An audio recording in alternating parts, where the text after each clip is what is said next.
2018년 제1회 시행했던 측량 및 지형공간정보 기사, 우리 첫 번째 과목은 측지학, 또 GNSS에 관한 부분이 되겠습니다.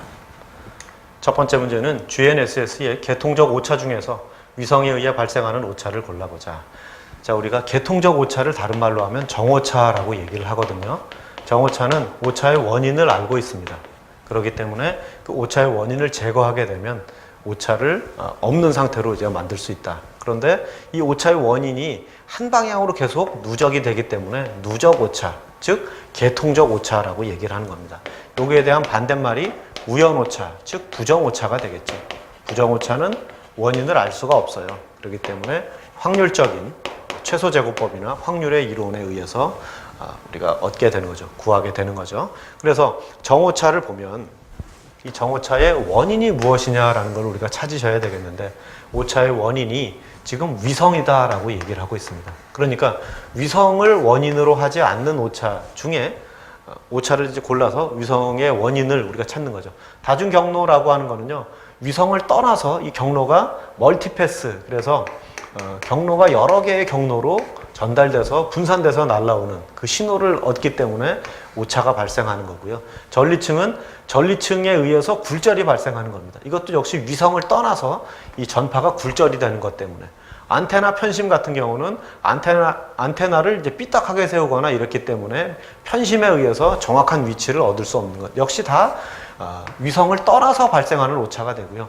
궤도 오차 같은 경우는 위성이 우리가 알고 있는 궤도를 돌고 있어야 되는데, 그렇죠? 궤도를 유지를 하고 있어야 되는데 그 밖에 다른 궤도를 돌기 때문에 GPS 신호가 적절한 신호가 오지 않는다라고 얘기하기 때문에 지금 본 문제에서는 위성에 의해서 발생하는 계통적 오차를 궤도 오차 이렇게 이제 보게 되는 거죠. 뭐 위성 시계 오차 이런 것도 위성에 의한 계통적 오차로 볼 수가 있습니다. 2번 GNSS에서 위성과 수신기 사이의 의사거리를 구하기 위해 관측해야 되는 것은 무엇이냐. 의사거리 그러면 영어로 우리가 슈도 레인지 이렇게 얘기하거든요. 슈도라고 하는 것은 이제 정확하다기보다는 그냥 근사값의 거리를 구한다. 그런데 우리가 일반적으로 속도라고 하는 물리량은 거리를 시간으로 나눠서 구하게 됩니다. 그러니까 그러니까 위성이 보내주는 어떤 전파의 속도는 광속으로 우리가 지금 얘기를 하게 되겠죠. 그러면 그때의 도달 시간을 만약에 관측을 하게 되면 그때의 위성과 수신기 간의 거리를 구해낼 수가 있겠죠. 어떻게 해요? 거리는 속도에다가 시간을 곱해주면 되는 거죠. 그래서 계략적인 거리를 구한다, 슈도 레인지를 구한다라고 한다면 우리가 위성에서부터 반송파, L1이나 L2 반송파가 들어오고 그 안에 CNA 코드나 P 코드 같은 이제 코드를 싣고 오게 되는데, 코드 관측에 의해서 거리를 구하는 방식을 슈도 레인지, 그래서 이제 의사 거리를 구하는 방식이다. 그러면 속도와 시간에 대한 함수 때문에 시간을 정확하게 관측을 하게 되면 거리를 구할 수 있다. 그 거리를 우리가 의사 거리라고 한다. 그러면 도달 시간, 전파가 어느 시간만큼에 도달되느냐, 몇 초 뒤에 도달되느냐라는 것을 알게 되면 의사거리를 구하게 된다. 그래서 답이 1번이 되겠죠. 3번, UTM 좌표계에 대한 설명으로 옳지 않은 것은, 첫 번째, 세계를 하나의 통일된 좌표로 표시하기 위해 그런 목적으로 고안이 되었다. 그래서 물론 이제 완벽하게 세계를 하나의 좌표계로 만든다라고 할 수는 없죠. 왜냐하면 북위 80도 이내의 지역하고요, 남이 80도 이상의 지역만을 우리가 표현을 하죠. 경도 때는 전체를 아우르고요. 그 이외에 극쪽 지방, 즉 80도 이후에서부터 북극까지, 남이 80도 밑에서부터 남극까지에 해당하는 부분은 UPS 좌표계를 가지고 표시를 하게 되는 거죠. 근데 아무튼 전 세계를 하나의 통일된 좌표계로 만들었다라는 것은 옳은 설명으로 볼 수가 있고요.